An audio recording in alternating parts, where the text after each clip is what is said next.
여러분, 병균과 귀신의 공통점이 있습니다. 병균도 눈에 보이지 않고 귀신도 눈에 보이지 않습니다. 그런데 서식지는 더러운 곳에서 서식을 합니다. 우리가 식사를 하고 난 다음에 양치질을 제대로 안 하면 잇몸 사이에 이렇게 또 병이 생기는 걸 보게 되죠. 병균이나 귀신이나 더러운 것을 좋아합니다.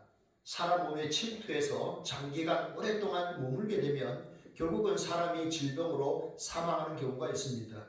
귀신도 들어왔을 때 계속해서 귀신이 우리 안에 머물고 휘젓고 다니는 것을 우리가 허용하게 되면 사람의 영혼이 망하게 되고 결국은 그 영혼이 파멸로 이렇게 가는 것을 보게 되죠. 병균은 빛을 싫어합니다. 왜냐하면 몇 초 안에 빛을 받게 되면 이게 사멸되기 때문이죠. 그런데 귀신도 마찬가지입니다. 빛 대신 진리 대신 예수님을 싫어합니다. 예수님은 나는 세상의 빛이라 그러셨죠. 또 내가 곧 길이요 진리라고 그러지 않았습니까?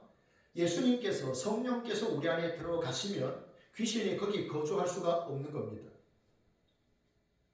그래서 여러분, 우리는 오늘 우리 교회의 표어처럼 하나님께 가까이 함이 내게 복이라 말씀하신 것처럼 우리는 늘 하나님을 가까이 해야 됩니다. 우리는 하나님의 은혜 안에 머무를 때 하나님의 사람답게 살 수 있기 때문입니다. 오늘 주일 여러분 하나님 앞에 참 잘 나오셨습니다. 잘 오셨습니다. 여러분들이 오늘도 말씀을 통해서 하나님이 어떤 분이신지를 우리가 경험할 수 있기를 원합니다. 첫째, 같이 읽어볼까요? 시작.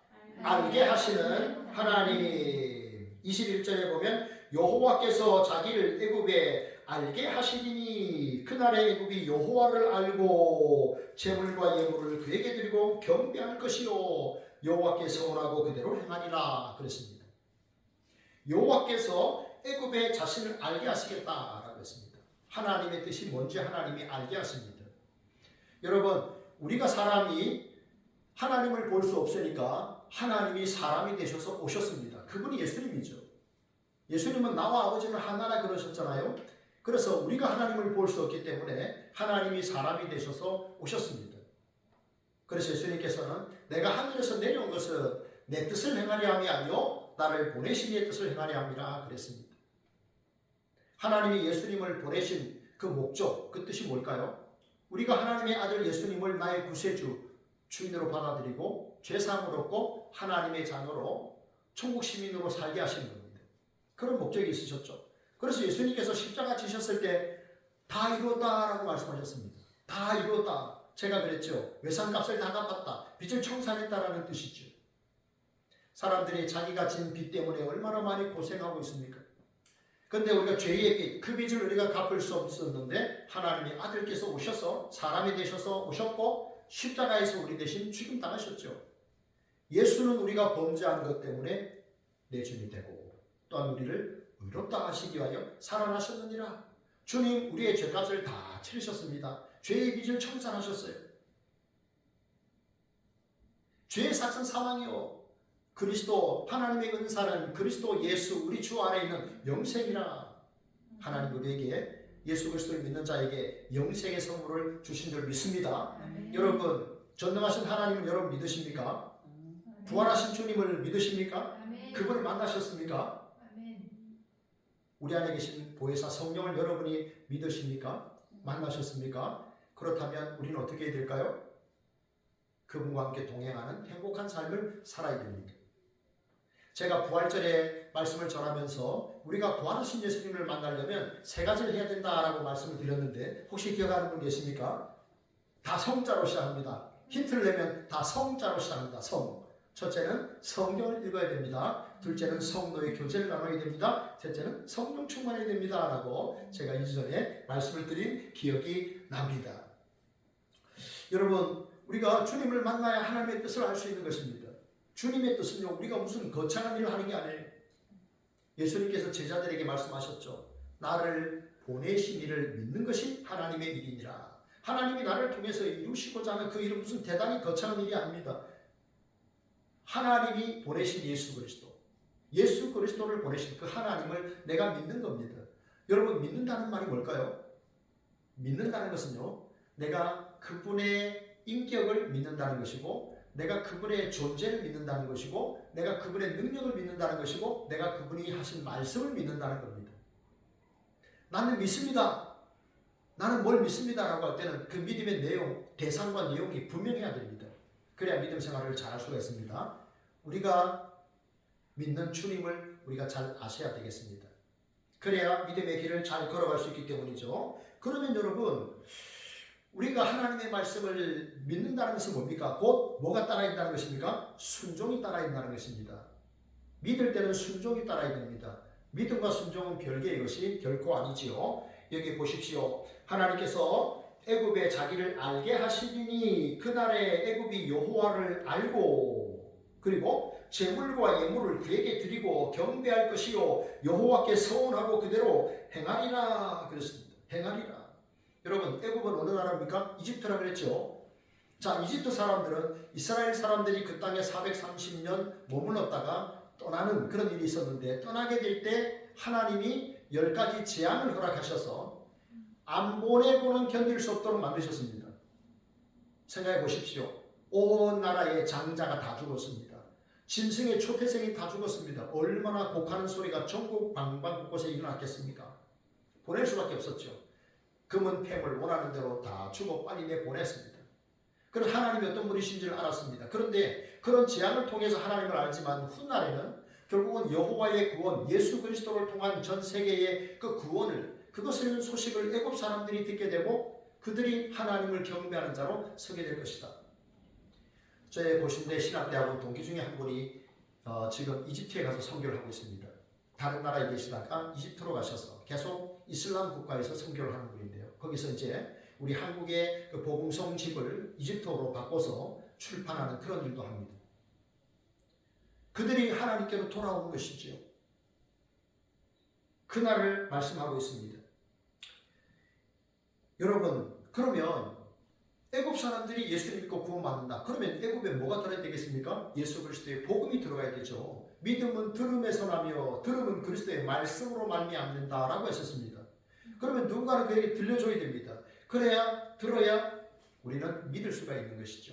전도가 바로 그것입니다. 사람들에게 복음의 소식을 알려주는 겁니다. 그 다음 할 일은 성령께서 하시는 것이고, 들려줘야 하는 일은 우리가 해야 되는 겁니다. 그러면 여기에 하나님을 알게 된 애굽 사람들이 어떻게 반응하는가? 성경을 보세요. 나의 소중한 것을 들여서 하나님께 경배했다. 예물로 하나님께 경배했다. 주님을 사랑하는 그 마음이 생기니까 그의 예물로 하나님을 경배하는 모습을 보게 됩니다. 여러분, 하나님을 만나게 되면요, 우리가 예수님 믿게 되면 하나님을 예배하는 예배자로 살아가게 됩니다. 그렇지 않습니까? 우리가 예수 믿고 구원받았으면 뭘 해야 될까요? 하나님을 예배하는 겁니다. 그분을 높이는 겁니다. 영원하신 나의 하나님, 그분을 내가 찬송하며 경배하며 예배하는 예배자로 살아가게 되는 것이죠. 그 다음에 뭘 해야 됩니까? 하나님의 말씀을 지키는 삶을, 순종하는 삶을 우리가 살아가야 되는 것입니다. 여러분, 우리가 아파서 병원에 가면 병원의 의사가 어떤 이제 치료를 하고 그 다음에는 처방전을 내립니다. 그러면 그것을 가지고 약국에 갑니다. 그러면 약사가 약을 조제를 합니다. 그리고 우리는 이제 집에 갑니다. 그리고 어떻게 합니까? 식사를 하고 난 다음에 그 처방전에 따라서 식전 혹은 식후에 그 약을 먹어야 됩니다. 아무리 좋은 약이 내 책상에 많이 있다고 해도 내가 먹지 않으면 효능이 없다는 것입니다. 예수님의 말씀을 진리의 말씀이라고 말합니다. 생명의 말씀이라고 말하고 능력의 말씀이라고 말합니다. 그런데 그것이 나타나기 위해서는 순종이 이어져야 됩니다. 여러분, 순종 자체가 거룩함은 아닙니다. 그런데 여러분, 순종하는 그 삶을 통해서 내가 주님과 교제하게 됩니다.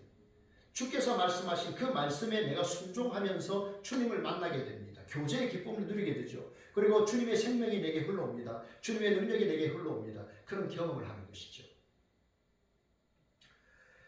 요한복음 21장의 장면인데요. 여러분, 저 장면 한번 보세요. 저 장면을 보면요. 저게 이제 요한복음 21장의 장면인데 어떤 일이 있었냐면 예수님의 제자들이 이제 갈릴리 호수로 이제 다 갑니다. 그리고 그날 밤에 베드로와 제자들이 다 갈릴리 호수에서 이제 그물을 내려서 밤새 고기를 잡습니다. 그런데 이제 아침까지 되었는데도 아무것도 이제 못 잡고 이제 나오는 길인데 저 이제 해변에 서 있던 한 남자분이 너희들이 뭘 좀 잡았느냐라고 하니까 제자들이 뭐라고 말합니까? 우리가 밤새 했는데 한 마리도 못 잡았습니다. 그러니까 뭐라고 주님 말씀하시죠? 배 오른편에 그물을 내리라 그럽니다. 하루 종일 밤새도록 그물을 내렸는데 없었는데 그물을 내리라 하니까 순종합니다. 그 말씀을 듣고 순종합니다. 그랬더니 성경 자세히 보면 그물을 끌어올릴 수 없을 정도로 물고기가 많이 잡혔다라고 했습니다. 그리고 그때 요한복음을 기록했던 그 사도 요한이 베드로에게 예수님이십니다라고 말합니다. 그러자 베드로가 또 배에서 뛰어내립니다. 베드로가 배에서 뛰어내린 경우가 두 번이에요. 그죠? 네. 그래서 또 뛰어내려가지고 예수님께 막 달려옵니다.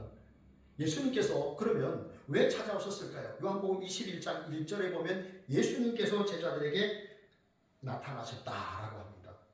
예수님께서 왜 제자들에게 나타나셨을까요? 예수님이 누구신지 알게 하시려는 겁니다. 내 옆에 계시는 분이 도대체 누구신지 알아야 되는 것 아니겠습니까? 예수님은 사망의 권세를 깨뜨리시고 부활하신 하나님의 아들이십니다. 사망과 죽음, 그것을 나의 능력으로 깨뜨렸다는 것입니다. 내가 부활하신 주라는 것입니다. 내가 하나님의 아들이라는 겁니다. 내가 전능자라는 겁니다. 그것을 알려주시기 위해서 나타나셨습니다. 보십시오. 밤새도록 베드로는 그 갈릴리 호수에서 잔뼈가 굵은 사람입니다. 어부 출신입니다. 그런데 주님 한 말씀 하시니까 그 말씀에 순종했더니 그물이 들어올릴 수 없을 정도로 고기가 많이 잡혔습니다.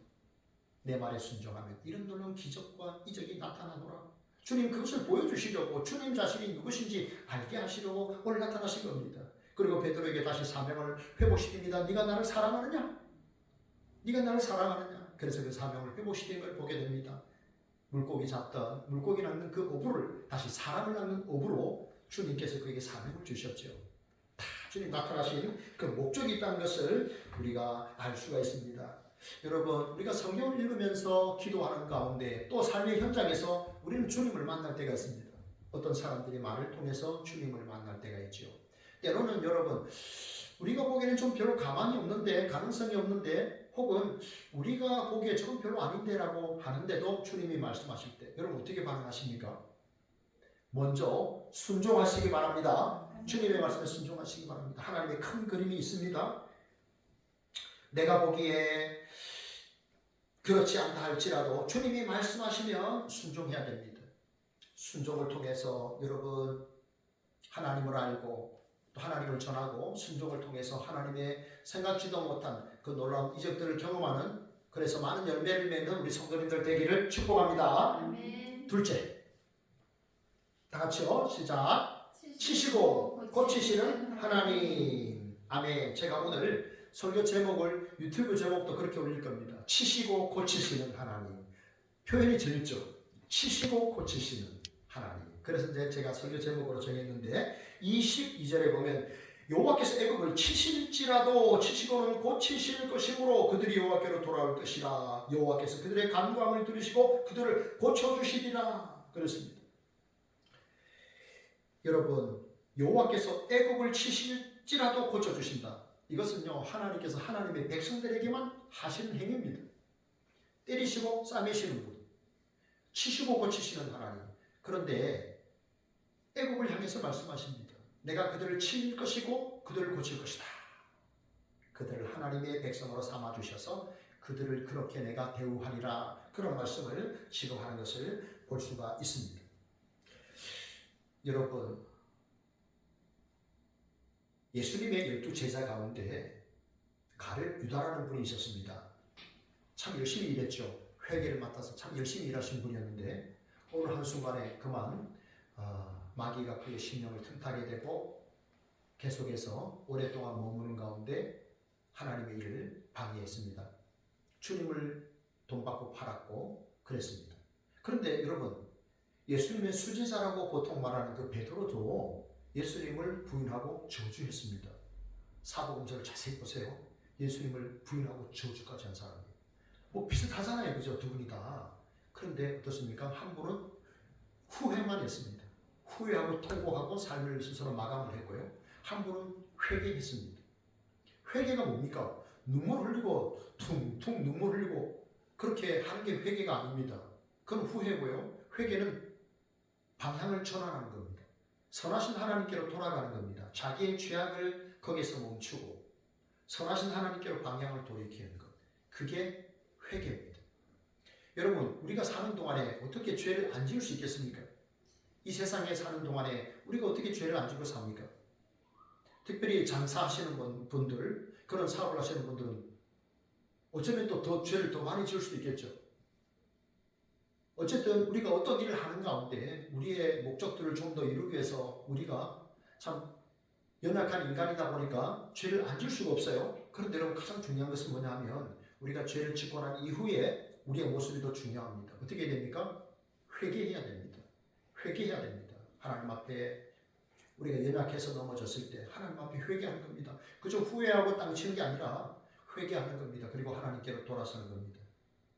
그것이 우리의 삶에 필요한 것이죠.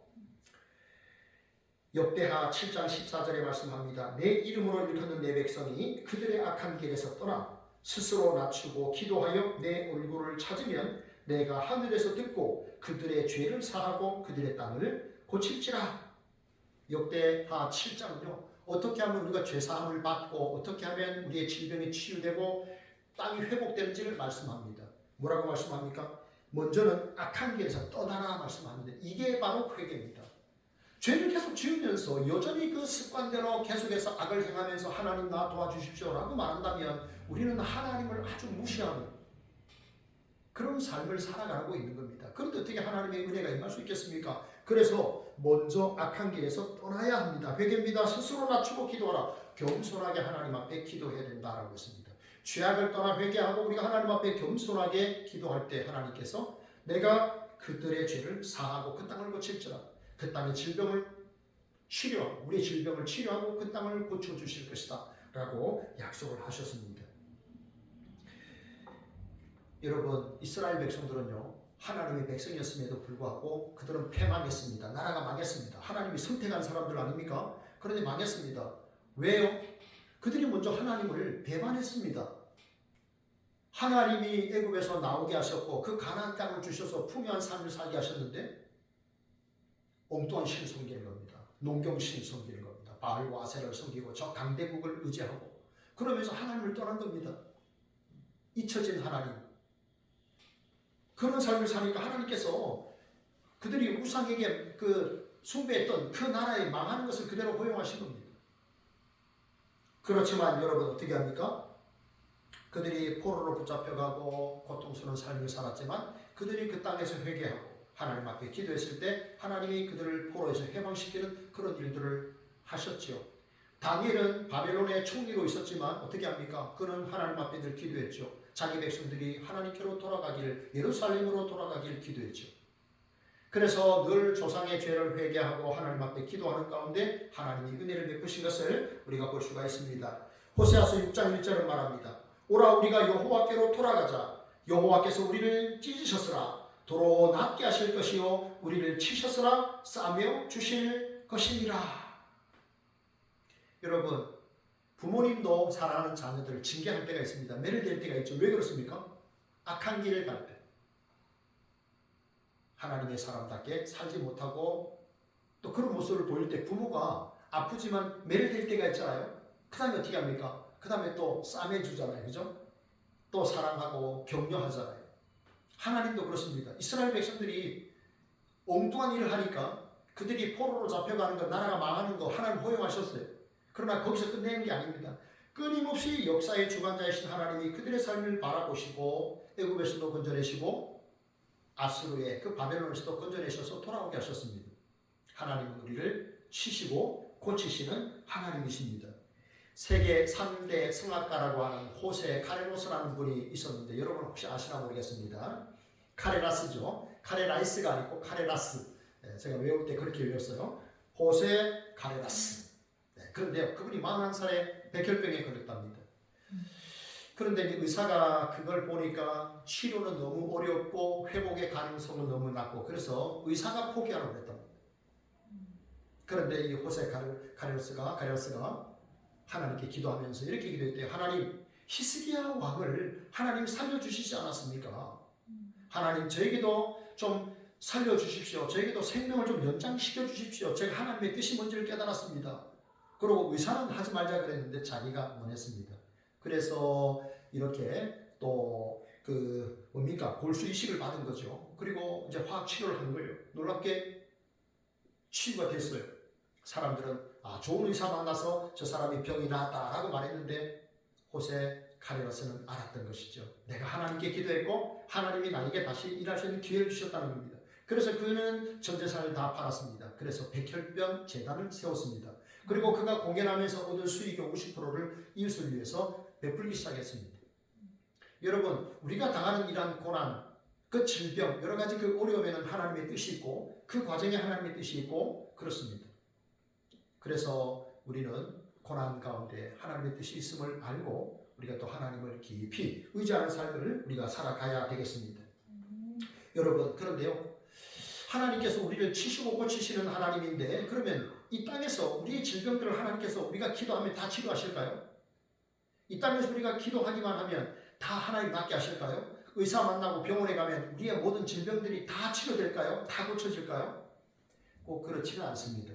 우리 향산교회의 정주채 목사님 은퇴하셨죠. 그분이 목회를 하실 때 그 교회에 한 여집사님이 젊으셨는데 암투병 중이었습니다. 그래서 신방을 가셔가지고 집사님 하나님께서 고쳐주실 것입니다. 위로했다 그래요. 그런데 그분이 그랬답니다. 목사님 아닙니다. 나는 내 병을 압니다. 저는 이제 하나님께로 갈 때가 됐습니다. 천국에 대한 그런 찬양을 좀 불러주세요 라고 하면서 그래서 함께 천국을 소망하는 노래를 불렀답니다. 젊은 집사님은 세상을 떠나셨고 그렇게 장례를 치렀다고 합니다. 여러분, 우리가 하나님께 기도할 때 응답되고 치료되면 다 치료되면 얼마나 좋겠습니까? 그죠? 병원에 가서 수술을 받으면 다 깨끗하게 나오면 얼마나 좋겠습니까? 그러나 꼭 그렇지는 않습니다. 하나님의 섭리 안에 있는데요. 중요한 것은 여러분, 우리에게는 영광의 나라가 있습니다. 영원한 나라가 있습니다. 여러분, 오늘 우리 아이들에게 내가 받은 복 중에 가장 큰 복이 뭐냐라고 했더니 승찬이가 이런 말을 했습니다. 내가 전에는 죽음이 두려웠는데, 이 초등학교 5학년 아이가 하는 말입니다. 내가 전에는 죽음이 두려웠는데 이제는 죽어서 하나님 나라 천국에 들어간다고 생각하니까 너무 기쁩니다라고 말했습니다. 얼마나 그 말이 감격이었는지요. 우리 주일학교가 이렇게 아름답게 자라고 있는 것이 얼마나 하나님 앞에 감사하고 기뻤는지 모릅니다. 네. 여러분 보십시오. 우리가 하나님의 나라에 들어가면요, 우리는 질병 가운데 어쩌면 죽을 수 있습니다. 그러나 하나님의 나라에서 우리가 영원히 그 안에서 주님과 함께 안식하다가 주님 다시 오시는 그때 우리는 새로운 몸을 입게 됩니다. 그 몸은 병들지 않은 몸입니다. 그래서 그 몸은 영광스러운 몸입니다. 썩지 않고 병들지 않고 아프지 않는 그런 몸을 새롭게 입게 됩니다. 그리고 주와 함께 영원히 살게 됩니다. 얼마나 기쁘고 감사한 일입니까? 할렐루야입니다. 정말 할렐루야입니다. 여러분, 우리가 이 땅에서 우리의 삶을 주관하시는 하나님, 나를 때로는 치시기도 하지만 고치시는 그 하나님께 소망 두고 끝까지 믿음의 경주를 완주하시기를 축복합니다. 이제 마지막 세 번째 보겠습니다. 시작. 복을 주시는 하나님, 그날에 이스라엘이 애굽 및 아수르와 더불어 셋이 세계 중에 복이 되리라 라고 했습니다. 복이 되리라. 여러분, 애굽은요, 하나님이 선택한 백성이 아닙니다. 아수르도 마찬가지죠. 애굽은 이스라엘 백성들을 압제했습니다. 처음에 요셉이 총리로 있을 때는 잘 선대했다가 요셉이 죽고 난 이후에 요셉을 알지 못하는 바로가 계속 등극을 하면서 그 백성들은 노예로 전락했습니다. 430년의 긴 세월 종살이로 참 힘든 삶을 살았던 그 이스라엘 백성들을 괴롭혔던 민족이 애굽입니다. 그런데 애굽에 대해서 뭐라고 말합니까? 복이 되리라. 그리고 아수르에 대해서 말씀합니다. 그들이 복이 되리라. 아수르가 어떤 나라입니까? 북이스라엘을 점령했던 나라입니다. 그 나라를 멸망시켰고 그 백성들을 포로로 붙잡아갔던 그 아수르입니다. 나중에 바벨론에 의해서 망하지 않았습니까? 그런데 그 나라가 복이 되리라. 내가 손으로 지은 애굽은 내 백성이라고 말했고 아수르는 내 손으로 만든 나의 작품이라는 뜻입니다. 내 손으로 지었다. 내 손으로 만든 작품이라는 겁니다. 어떻게 이런 일이 일어날 수 있습니까? 하나님께서 보내신 하나님의 아들 예수 그리스도, 그분의 복음이 증거되므로 이런 일이 가능한 겁니다.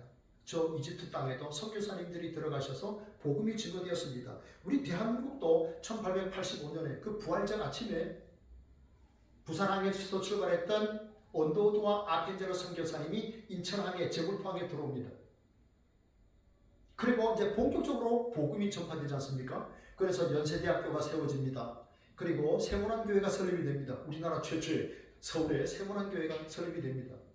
연세대학교 연세학당이 세워지죠. 그 다음에 또 아펜제로 선교사님은 배제학당을 세웁니다. 고아원을 설립합니다. 이러면서 이 땅에 복음이 전파되기 시작합니다. 그래서 우리나라가 이렇게 마음껏 하나님을 예배하는, 하나님께 기도하는 그런 복된 나라 되지 않았습니까? 북한이 불쌍한 것이 먹을 것이 없어서가 아니라 하나님을 예배하지 못하는 그런 나라라, 불쌍한 나라입니다. 그런데 여러분, 제가 어제 찾아보니까요, 우리나라 선교사님들이, 장기 선교사님들이 22,000명이 나가 있답니다. 장기. 오랫동안 해외에서 선교하시는. 그래서 이 선교사 그걸 보니까요, 미국이 1등입니다. 그 다음에 브라질, 한국입니다. 인구 대비는 한국이 최고랍니다. 우리나라가 이렇게 많은 나라의 선교사를 보냈습니다.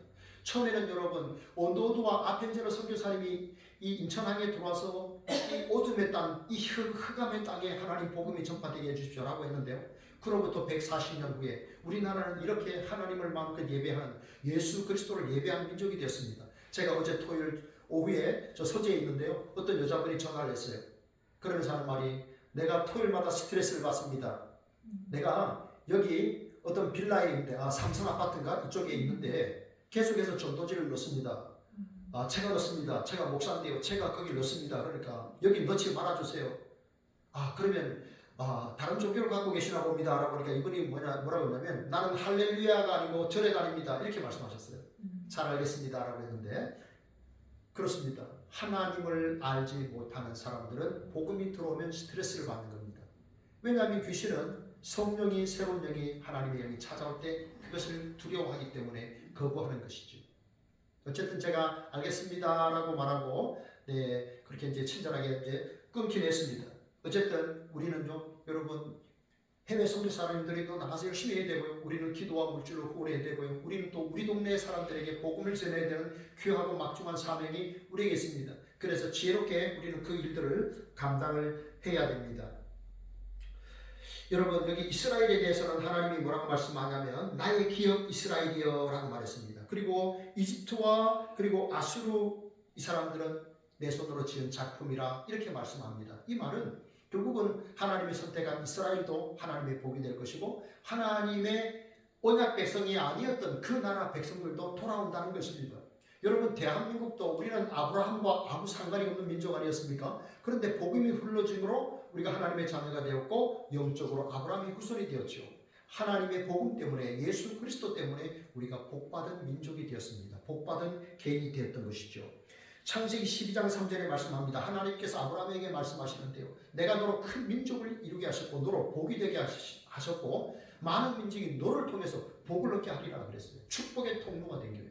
결국 그래서 우리가 예수를 믿고 이 영적인 아브라함의 후손이 되지 않았습니까? 이 사실이 얼마나 기쁘고 감사한 일입니까? 여러분, 그러면 왜 하나님께서 우리를 하나님의 자녀 되게 하셨을까요? 에베소서 2장 10절을 말씀합니다. 우리는 그가 만드신 바라 그리스도 예수 안에서 선한 일을 위하여 지으심을 받았으니 라고 했습니다. 여러분, 왜 하나님께서 우리를 하나님의 자녀로 부르셨는가? 그리스도 예수 안에서 선한 일을 위하여 우리를 지으셨다라고 했습니다. 그러면 목사님, 선한 일이 뭡니까? 물을 수 있죠. 여러분, 선한 일이 뭘까요? 선한 일은 악한 일과 반대되는 것인데, 하나님이 기뻐하면 다 선한 일입니다. 하나님이 기뻐하시는 모든 일들은 선한 일이에요. 여러분 토요일날 교회 나오셔서 여러분 교회 청소하시잖아요. 쓸고 닦고 이렇게 하시잖아요. 그죠? 예배당을 청소하는 거, 성도들을 생각하면서 집에서 반찬을 만드시는 거, 이거 다 하나님의 일입니다. 그리고 우리가 전도하러 나가는 것, 찬양하는 것, 기도하는 것, 설교 준비하는 것들, 신방하는 것들, 이게 다 하나님의 일입니다. 하나님이 기뻐하시니까 하나님의 일입니다. 우리는 선한 일을 위하여 지음을 받았다. 그 일들을 여러분 하나님의 은혜 안에 믿음 안에서 끝까지 잘 감당하시기를 축복합니다. 아멘. 제가요 설교 준비를 하다가 사람이 받은 복 중에 최고의 복이 뭘까 생각해 봤어요. 사람이 받은 복 중에 최고의 복이 뭘까? 우리가 구원받은 하나님의 자녀가 되었다는 것. 그래서 내가 하나님을 예배하는 자가 되었다는 것. 이게 최고의 복 아니겠습니까? 모세가 세상을 떠날 때 이스라엘 백성들을 축복합니다. 이스라엘이여 너는 행복한 자로다. 여호와의 구원을 너같이 얻은 백성이 누구며? 그랬습니다. 여호와의 구원을 이같이 얻은 백성이 누구냐? 하나님의 구원을 받은 백성이 복받은 백성입니다. 아멘. 그래서 하나님은 너를 돕는 방패시요 내 영광이 칼이로다. 그런 고백하지 않습니까? 여러분, 인간은요 잠시 삽니다. 여러분 인간의 연수가 성경에 70이요 80이라 강건하면 80이나 그랬어요. 네, 우리의 인생이 그렇습니다. 그런데 여러분 우리는 이 땅에서만 잠시 사는 그런 사람들이 아니라 영광의 나라에 영원토록 그 나라에서 살게 될 하나님의 백성이 된 줄 믿습니다. 아멘. 그 땅의 그 기쁨, 그 영광을 생각하면서 이 땅의 어려움들을, 이 땅의 모든 것들을 여러분 극복해내시기를 바랍니다. 그리고요 또 그 다음은요 뭐가 복일까요? 우리가 하나님의 백성으로서 받은 은혜를 나눠주는 것이 복입니다. 여러분 주는 것이 더 복될까요? 받는 것이 더 복될까요? 주는 거. 주는 겁니다. 주는 게 받는 것보다 더 복이 있습니다. 여러분 주는 게 더 기뻐요. 살아보니까 진짜 주는 게 더 기뻐요. 우리 포곡제일교회 우리 김종원 목사님이 계십니다. 포곡제일교회에서 30년 넘게 이렇게 목회를 하고 계시는 분인데 목사님이 어느 날 이런 얘기를 하시더라고요. 자기가 자랄 때 굉장히 어렵게 컸답니다. 가난하게 커가지고 이제 신학대학에 갔을 때 하나님 내가 나중에 목사가 되면 주는 목회할 수 있게 해주십시오. 주는 사람이 되게 해주십시오. 받는 사람, 받는 목회가 아니라 주는 목회를 하게 해주십시오. 그래가지고 지금도 많은 교회를 돌보고 후원하고 이렇게 주는 목회를 하고 계세요. 그래서 늦었지만 저도 이제 그분의 말을 듣고 하나님 나도 주는 목회를 해주십시오. 하나님 나도 많이 베푸는 목회 해주십시오. 이렇게 기도했습니다. 여러분 우리가 살면 뭐가 남겠습니까? 그죠? 우리가 살고 이 땅을 떠났을 때 그리스도인은요 나를 통해서 예수 그리스도를 남기는 사람이에요. 재물을 남기는 사람이 아닙니다. 명예를 남기는 사람도 아니에요. 그리스도인은요 예수 그리스도를 남기는 사람이에요. 내가 세상을 떠난 다음에 나를 통해서 예수 그리스도가 남기를 축복합니다. 성경이 말씀합니다. 누가복음 6장 38절인데요. 주라 그리하면 너희에게 줄 것이니 곧 후히 되어 누르고 흔들어 넘치도록 하여 너희에게 안겨주리라. 너희의 헤아리는 그 헤아림으로 너희도 헤아림을 받을 것이니라.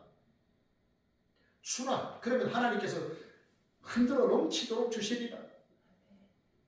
저는요 전도사 시절에 쌀을 한 대, 두 대 사서 밥을 해 먹었기 때문에 이거 후히 되어 누르고 흔들어 넘치도록 하여 너희에게 안겨주리라는 이 말씀이 확 다가옵니다. 우리 젊은 청년들은 쌀 대빵으로 쌀을 사본 적이 없죠. 제가 30년 전에 전도사 생활하고 결혼할 그때 초기에는요 정말 쌀 한 대 대빵으로 사 먹었습니다. 그래서 그 주인의 눈치를 봤어요. 주인이 싹 깎는가 아니면 좀 이렇게 약간 좀 덮어서 좀 더 주는가 그것을 자세히 봤습니다. 근데 오늘 하나님은 후히 되어 누르고 흔들어서 너에게 주겠다라고 하셨어요. 얼마 전에 밤에 한 청년이 교회에 찾아왔습니다. 우리 교회에 찾아왔고 저에게 목사님 좀 재워주세요 그래가지고 보니까 몇 년 전에 우리 교회에 또 찾아왔던 청년이었어요. 그래서 내가 몇 년 전에 찾아왔을 때 내가 잠도 재워주지 못하고 밥도 못 사줘서 몇 년 동안 내가 미안했는데 너무 잘했다고 그러면서 제가 저 안에서 같이 사자라고 했습니다. 그럼 나랑 같이 삽시다 그랬어요.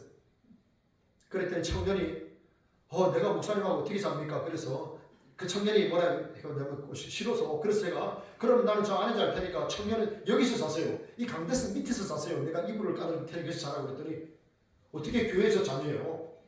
좀 전에 나 좀 재워달라고 왔잖아요. 그런데 결국은 잠을 안 자겠대. 그래서 결국 여기서 밥을 먹고 목사님 저를 좀 찜질방에서 좀 자게 해줄 수 있습니까? 그래서 제가 찜질방에 태워줬어요. 제가 태워주고 카드 결제도 제 돈으로 다 했어요. 제 카드로 해서 다 했는데 살짝 속았다는 느낌도 들었어요. 이 청년이 진짜 대학생이 아닌 것 같은데 하는 생각도 들었는데 살짝 속았다는 생각도 들었는데 얼마나 오죽 어려웠으면 이렇게 왔을까. 그래서 그 늦은 밤에 이 도시락을 먹고 우리 권사님이 준비해 놓으신 그 반찬도 이렇게 또 갓김치도 제가 썰어주고 해서 대접을 했어요. 그리고 저기 찜질방까지 태워주고 찜질값 돈 제가 내줬고 그렇게 해서 했는데요. 돌아오니까 또 기쁘긴 하더라고요. 좀 속았다는 느낌도 좀 들었는데 되게 기뻤어요. 얼마나 어려웠으면 또 그랬을까 하는 생각도 들면서 어쨌든 대접을 했습니다. 여러분 우리가 살면서 사실은 뭐 우리가 남에게 베푸는 경우 그렇게 많지는 않잖아요. 근데 진짜로 또 우리 베풀어야 될 때가 있다면 여러분 많이 또 이렇게 주님을 생각하고 이렇게 나눠주시기 바랍니다. 결국 그게 남는 겁니다. 말씀을 맺겠습니다. 우리는요 하나님이 보내준 예수 그리스도를 통해서 하나님을 알게 되었습니다. 하나님을 믿게 되었죠. 또 천국의 소망을 갖게 되지 않았습니까? 우리가 받은 이 은혜, 이 큰 사랑 깊이 생각하고 하나님 앞에는 영광을 돌리고 또 우리가 받은 이 구원의 복음을 이웃에게 많이 나눠주므로 우리가 또 이웃을 행복하게 만드는 그런 삶을 살아가는 우리 모두가 되기를 진심으로 바랍니다. 기도하겠습니다. 하나님, 잠깐 찬양하고 기도하겠습니다. 아버지 당신의 마음이 있는 곳에 이 찬양하고 제가 기도하겠습니다. 아버지 당신의 마음이 있는 곳에 나의 마음이 있기를 원합니다.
하나님 아버지 감사합니다. 주님의 마음을 품기 원합니다. 주님의 생각을 품고 주님의 마음을, 주님의 복음을 전하기를 원합니다. 받은 크신 은혜, 구원의 은혜, 일상생활의 은혜, 받은 은혜 생각하니 너무너무 감사하고 너무너무 감사합니다. 이 은혜 나만 누리는 것이 아니라 나도 남에게 나눠주는 축복의 통로로 그리스도의 사랑을 실천하며 그리스도의 복음을 전하며 살아가는 우리 예수 소망교회 온 성도들 되도록 은혜 내려 주옵소서. 아픈 이들에게 은혜를 베풀어 주셔서 잘 회복되게 하시고 강건한 모습으로 속히 하나님 앞에 나와 하나님께 영광 돌리도록 크신 은혜 베풀어 주옵소서. 예수님 이름으로 감사하며 기도합니다. 아멘.